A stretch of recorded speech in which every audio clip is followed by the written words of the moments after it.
It is a real pleasure to be here today and to see many people who I have been working with, been talking to, having relationships with over the years, and more importantly, I think, to see new faces, which just shows the growth and expansion of this movement, and I think it's quite wonderful. I'm going to remember how to use this. Great. So this is the overview of what I'm going to talk about today. A little bit of an introduction, some comments about the context, both the immigration context and labor market context that we find ourselves in. Some numbers and trends. You know that I always like to base some of this stuff on numbers. And then talk a little bit about the consultations and proposals that were out and about before the election. What some of those implications might be for immigrant employment councils across the country, and then some recommendations. So first of all, I think it's really important that we see that immigration policies, programs are never stagnant, and the trends are continuing to shift. Our labor markets are also shifting, and all of this brings with them significant policy and program implications, and also significant implications both for employers and for service providers. In terms of the labor market, we have learned historically that labor market forecasting is something that we're really not very good at as a country. It is more of an art than a science. But we do know that there are two very major trends that are happening simultaneously. And one is, as you've heard and know, you all know this very well, the aging population, which will result and is beginning to result already in lower labor force participation rates, and the growth in the knowledge economy is going to require a significantly educated workforce. And those two trends happening simultaneously will have a very significant impact on our domestic labor market policies as well as our immigration policies. A little bit on the aging population. You've heard this before about the aging workforce, about fertility rates. We don't talk as much, though, and I think we need to talk about the significant underutilization of people who are already here. The underemployment and the unemployment of underrepresented groups in our labor force, particularly here out west. We should be looking at the Aboriginal labor force participation and how the participation rates for young people aged 15 to 24 is 13.6% lower than total Canadian rates. And persons with disabilities as well have very significantly reduced participation rates. But even if we were to fully employ our Aboriginal peoples and our people with disabilities and other underrepresented groups, demand will exceed supply in terms of our labor. And this year of 2015, you know, some people say a little bit earlier, some people say a little bit later, but basically we know how dependent our labor force growth is and is going to become even more dependent on immigration. This is a little chart that I actually got from Rick Miner, who some of you may know, but it demonstrates the labor force deficit. So what is going to be the demand that is exceeded by the supply, depending on whether we have projected high growth, projected medium growth, or projected low growth. And you can see as time goes on, the deficit gets bigger and bigger. In terms of the knowledge economy, we also know that most new jobs will be in the CCDO, the Canadian Classification of Occupation Dictionary, levels O, A, and B. That's professional, managerial, skilled. And most of the new jobs will require post-secondary education. There are various estimates across the country about what percentage of new jobs will require that. But so there is a low of 65%, which was an HRSDC prediction in 2007, to a high of 81%, which was predicted by the Ontario Ministry of Education in 2005.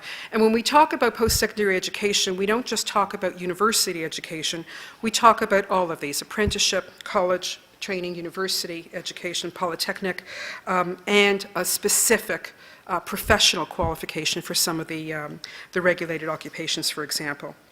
We also know that the definition of essential skills that will be required for these jobs goes much beyond the traditional definition of being able to write and read and think and be numerate and be literate, but will also include very high-level communication skills, high level of IT skills, the ability to work in teams, the ability to critically think, and intercultural skills, the ability to work with people from a variety of different backgrounds.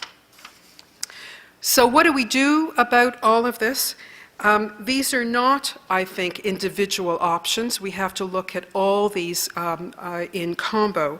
But we really do have to look at how are we going to increase the involvement of our Aboriginal peoples, how are we going to increase the involvement of people with disabilities, how are we going to break through the ceilings and provide opportunities for more women to participate in the labour force in all professions and at all levels. How are we going to increase the involvement of older workers and encourage older workers to remain in the labour force longer, to continue to contribute to their expertise? And how are we going to increase immigration in a sensible, reasonable way and much more effectively utilize the education and training of internationally skilled workers? The trick is that while there are some strategies that apply to all these various groups, each group also requires different strategies to address the particular barriers of those groups or the particular needs that they face in order to fully participate. In terms of immigration numbers, this is an interesting one, I think. We have been told that this past year we had a very significant increase in the numbers of people coming into the country as permanent residents, as immigrants, and there has been an increase when you compare from 2006 to 2010, but they were not necessarily reflected in all classes and they were not necessarily reflected across the country. So if we parse this a little bit and unpack it a little bit, you see that the family class has actually declined. We see that the business class is basically constant, a little bit of increase. The federal skilled workers, the actual numbers show an increase, but this includes the principal applicants and their dependents, their spouses and their children. And if you look just at the principal applicants of the federal skilled workers, that is those people who were actually assessed on the point system, in 2010, what you see here as 119,000 goes down to 48,815 principal applicants who were actually assessed on the point system, which represents only 17% of the total flow to Canada. So if we're looking for those people who will best satisfy the knowledge economy and that we can predict will satisfy on the basis of the point system, only 17% of the flow to Canada does meet that particular criteria. Not to say that there are not other educated people in the other classes, but these are the ones that are specifically being chosen on the basis of the point system.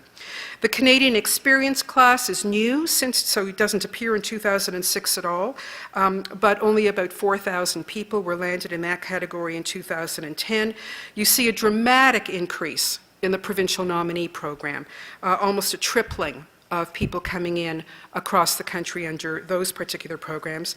But look at the increase in the live-in caregiver program. This has doubled and continues to increase, and one can question whether that is because of, dare I say it, inadequacies in our childcare system? Is it because of an aging population that requires more care and we don't have the elder care facilities we need? Are we using this program as a way to counter some of the other policy deficiencies that we face here in the country? And you see that the refugee numbers have gone down from 2006 to 2010. Now, if you also think about, we know that most jobs are at the high end, but we also know that, that we need in the future, but we also know that there is going to be a continuing need for low-skilled individuals. We will come to the temporary foreign worker program in just a moment, but you look at the decline in the family class and the decline in the refugee class and wonder whether some of the people in those classes, if those numbers were increased, could potentially satisfy some of the ongoing permanent needs for people with less skills rather than relying on temporary foreign workers at the low end. So we'll talk a little bit more about that in a moment. So you see that from 2006 to 2008 there has been an increase in the overall flow of immigrants, but again, if you parse it province by province, you see that the big loser in terms of numbers coming in has been Ontario. And Ontario has, there are fewer people going to the traditional, and it still is the largest province in terms of numbers going in, but they are getting less than they traditionally have, in fact, in past. So we know that we need people coming in, and we know that people want to come. And as you heard from the parliamentary assistant in Alberta, there are people all over the world who want to come. This is, and people, you know, there's terminology. Is this inventory? Is this backlog? Is this applications pending decision? Whatever you want to call it, there are a lot of people in the system who are awaiting a decision to come to Canada. And as you know, there are different processes for those people who applied before February 2008 and those who applied after. But think of all those people in the waiting list who could really assist in terms of meeting our economic objectives. So now we'll talk a little bit about the rise in temporary workers. You see the rise from 2006 to 2010 in the number of temporary foreign worker entries. That's people who came in for the first time and got their permit. And if you look at the entries, 2010, 182,322 individual permits were issued. Compare that to the number I gave you before, which is 48,815 people who came here as principal applicants in the federal skilled worker program. So we are admitting significantly more temporary foreign workers than those who are admitted on the basis of their human capital under the federal skilled worker program. If you look at those present, not those who entered in a particular year, but those who were in Canada December 2010, there are 283,096 temporary foreign workers who were in Canada at that particular point in time.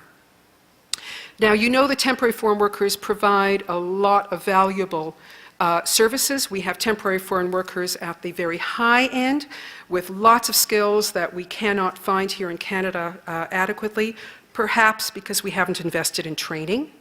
But we also, that temporary foreign worker number also includes people at the low end who came in as part of the low-skilled pilot who work in the service sector, hospitality sector, that kind of thing. And we know, and I'm so glad you're doing this report, I'm really anxious to read it.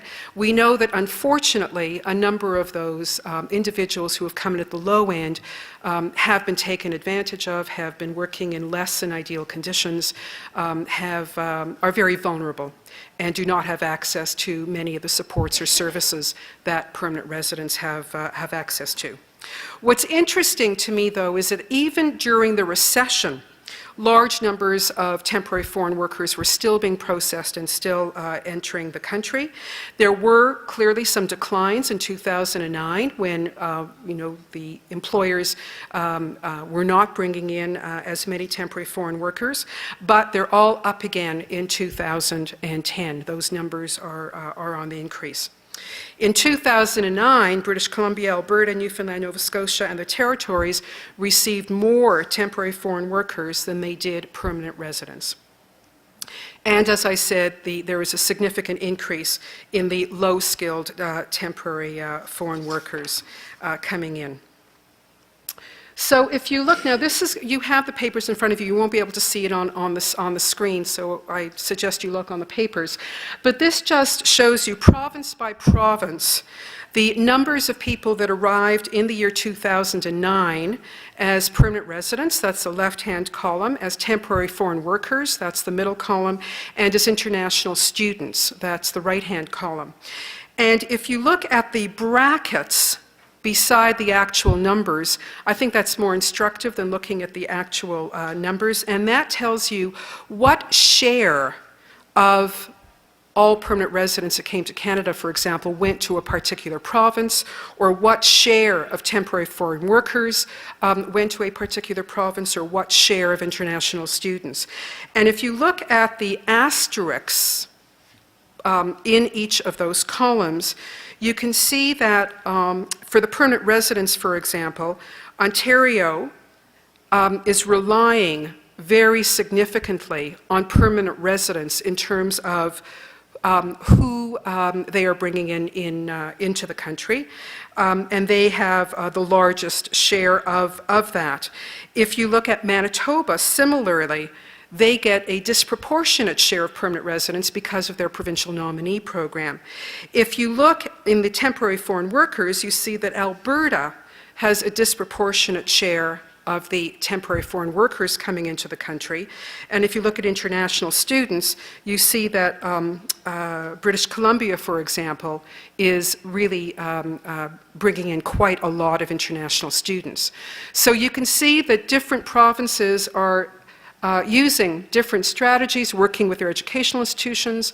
The labor markets are somewhat different, and how they've responded is quite different across the country.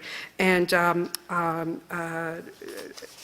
when we have our Canadian Experience class, for example, and you look at the international student column, you could, and the PNPs that have international student components, you can see that those provinces who have significant numbers of international students coming in may in fact also benefit from those students transitioning to permanent residency and staying in those provinces. So they're different vehicles, they're different angles, but the temporary foreign worker group, if they're at the low end, really have no access to transitioning to permanent residency.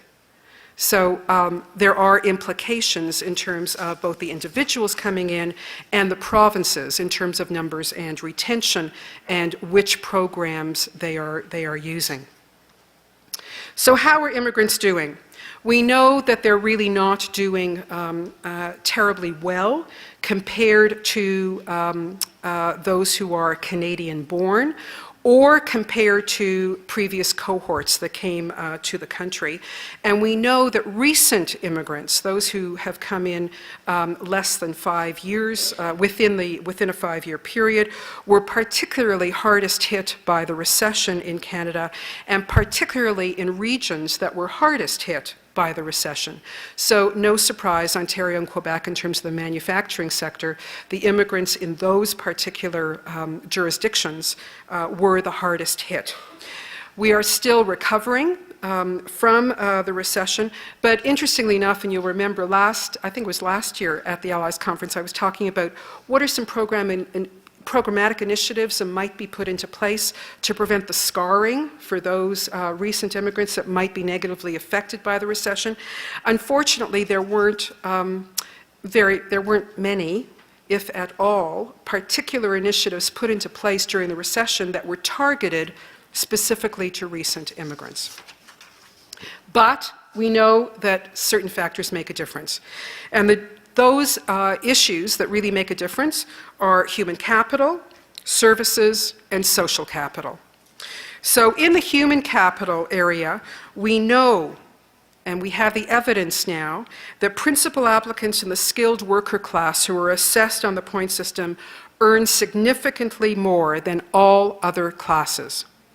And we know that knowledge of one of the official languages and that their education level are the most important factors that are determinants of success. In terms of services, we know that the earlier the intervention, the better, and preferably overseas, but the earlier the intervention, the better, that language, social networks, and Canadian top-ups really make a difference. And by Canadian top-ups, I mean that additional bridge training program to compensate for gaps that they may have, or that first Canadian work experience that they have will unlock the education and experience discounting, or will undo the discounting that is faced by immigrants of the education and work experience they've achieved overseas. So the research shows that education achieved overseas is discounted in Canada by the labour market by a factor of 30%. We know that work experience achieved overseas is discounted by the labour market by a factor of 70%. 70%. But with a top-up of a little bit of Canadian education or a top-up of Canadian work experience, those discounts are undone, and people start getting credit for their international, in the labour market, start getting credit for their international education and experience. We know that internships are a very successful route for individuals, and given this conference, we certainly know that mentoring, although labour market outcomes are not the immediate intent, we know that there are significantly positive labour market outcomes as a result.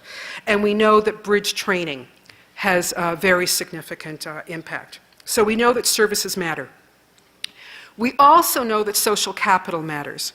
And we know that from the fact that people who come here as part of the family class initially do actually quite well. Now, they don't maintain that over time, but initially they do quite well, and that is because of the family support system they have. So think of mentoring in that regard too, in terms of providing the networks and providing the social capital that people otherwise would not have.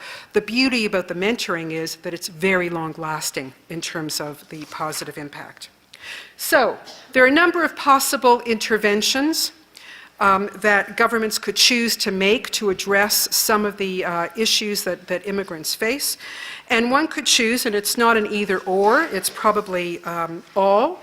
One could choose to focus on the immigrant, one could choose to focus on programs and services, or one can choose to focus on systems and supports for the host society institutions, and I would say obviously that you do all three. So for the focus on the immigrants, you could look at, are we bringing in the right number? Are we bringing in the right mix? Are the selection criteria the appropriate criteria? Do we have to fiddle around with some of the selection criteria? Or we can look at the programs and services. Do we really know who's coming in and what their needs are? Can we bridge the gap that they're facing before they arrive and after arrival? And here are some of the things that could be implemented in terms of information, qualification assessment, essential skills, language and communication, bridge training, mentorships, work experience programs, loans, etc. A whole variety of things that could be done. Or one could focus on the systems and the supports for, and I hate the term host society, but for our organizations and institutions here. And can we impact the systems to make changes in terms of the regulatory bodies, in terms of employers' practices, in terms of the role that universities play, et cetera, and how we can provide support to those institutions and training and understanding and incentives. How can we provide incentives to these institutions for that systemic change? Multi-stakeholder collaboration, everybody in this room knows that very well, and inter and intra-collaboration. So that's a kind of menu of things that could be done. So what has happened? What choices have been made in terms of those interventions? And these are some of the federal government responses. In terms of levels and mix and selection criteria, the government is actually decreasing the overall immigration numbers by 5% for 2011 from 2010. Even though, now I do recognize that 2010 was the highest that we've had in a long time, so a decrease from 2010 may not be, a huge issue, but it's still interesting given that we need people and we have this inventory and backlog, that there is at least some decrease being planned for 2011. There is a planned decrease in the federal skilled worker program, and those are the ones, remember, that are assessed on the point system for human capital. And that's despite the fact that that is the group that, in fact, does the best. There is a decrease in the family class being planned, particularly for parents and grandparents, and that's a 31% decrease that is being planned. And I don't think that we've really analyzed what the impact of that will be, both in terms of the support for people who are the parents of children participating in the labor market if they don't have their parents or grandparents to assist with home care, whether it is for their children or for other members of the family. And we don't know whether that will be an issue in terms of people wanting to come to Canada, because one of the things that attracts people to come to Canada is the fact that they are able then to bring their families after. And we heard a clan of 75 people coming from the parliamentary assistance family, and isn't that wonderful that has been able to take place. So we don't know yet what the implications of that change will actually be. Now, there was, I think, an excellent evaluation done of the federal skilled worker program led by the federal government. And as a result of that evaluation, there were significant learnings and consultations, which I'll get to in a moment, are going on now about how do we apply those learnings in terms of selection criteria, and I'll get to that in a moment. The government also, though, decided to link economic immigration much more closely to short-term labor market needs as opposed to the longer-term labor market needs. And again, I have some concern about that because of our lack of track record, a positive track record in terms of predicting shortages. But the restriction to 29 occupations for our federal skilled worker program, only if you're in one of those occupations can you then go beyond to have your application assessed on the basis of points. And the continued responsiveness to the temporary foreign worker program is very focused on short-term needs rather than longer-term adaptability and longer-term needs of our labor market. The last thing on this page is an interesting one because there used to be targets for the provincial nominee program. Those were removed, and basically every province could determine how many PNPs they wanted to process. The federal government, perhaps for all the right reasons, but without real discussion or dialogue, has now put a cap on the PNPs, and that's causing some tensions in terms of federal-provincial relations. In terms of the federal government responses on programs, services, and systems, the first bullet is a little bit misleading because, in fact, the federal government has increased dollars over time quite significantly, but now there is a decrease. And the decrease is a national decrease, but then a reallocation within the country. So there are some provinces who may, in fact, be getting more, even though there's a national decrease, but some provinces are going to be seeing significantly less dollars than they had last year for settlement services. The government has put a very major focus on foreign qualification recognition. I think that's a really important piece. And the Pan-Canadian framework is a federal, provincial, territorial framework that is agreed to by all jurisdictions in Canada for the first time ever, and I hope will result in actual change. We'll see. There is also real focus on overseas interventions, which I think is great. The earlier the better, and a lot of effort is being put on that. And terrifically, the budget that was defeated before the election, but which will be, I think, reintroduced when the House reconvenes, is for a new loan program to allow immigrants to access funds to satisfy the licensing requirements, and I think that will be quite wonderful. We have some individual programs like that across the country, but to have a national one will be, I think, quite wonderful. The failure of the federal government to renegotiate COIA is certainly not a good thing for Ontario, but it also may have some implications in terms of federal-provincial relations generally across the country. And this is an area where Fed-Prov relations are really critical, and you want it to work. Sorry? COIA. Oh, someone's saying. COIA is the Canada-Ontario Immigration Agreement. That was a federal-provincial agreement on immigration between the federal government and the province of Ontario. It was seen as a kind of Cadillac agreement that also had a municipal component, the only agreement across the country that had a role for the City of Toronto and a role for municipalities, and it has died as of March 31st, and the parties were not able to renegotiate. There are also well, I'm not going to be speaking to the other changes in immigration, which I fear may have an impact on the whole immigration program. So I'm not going to be speaking about the anti-smuggling bill that is going to likely be reintroduced. And I'm not talking about the implementation of changes to the refugee determination process or about some of the initiatives on marriage fraud.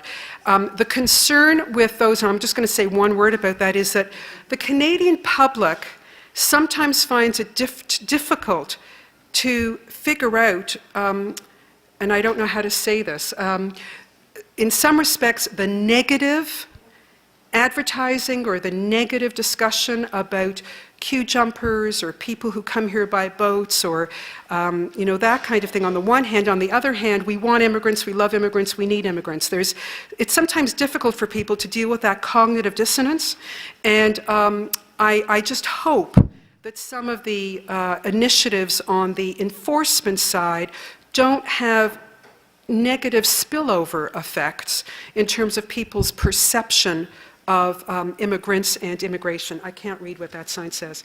10 minutes? Okay. Okay. So, some things that took place before, oh, I'm running way behind. Woo! Okay, the pre-election consultations, the Pan-Canadian framework on foreign qualifications recognition. There were consultations across the country with the priority regulated occupations. I was really privileged to be asked to co-facilitate those consultations across the country. I was really impressed with the level of commitment and interest of the regulatory bodies. They are really beginning to get it big time. Many of them some of them more than others, but they are engaged. And what was very interesting was that they identified from their perspective as regulators the needs for improvements in all these areas. They wanted more pre-arrival and post-arrival information, assessment, upgrading. They talked about mentoring as a really important piece that needed to be part of the package. They talked about the need for better assessment processes, for more bridge training opportunities. That, in fact, was their #1 priority. Bridge training opportunities, their #1 priority. Communications and soft skills, increased workplace opportunities, more supports for the individuals and employers. I mean, they talked about the need for immigrants to have access to loans, for example, and for alternative pathways for people who were not going to be licensed in their own occupation. And this was coming from regulatory bodies, which I thought was really interesting, that they were identifying these needs.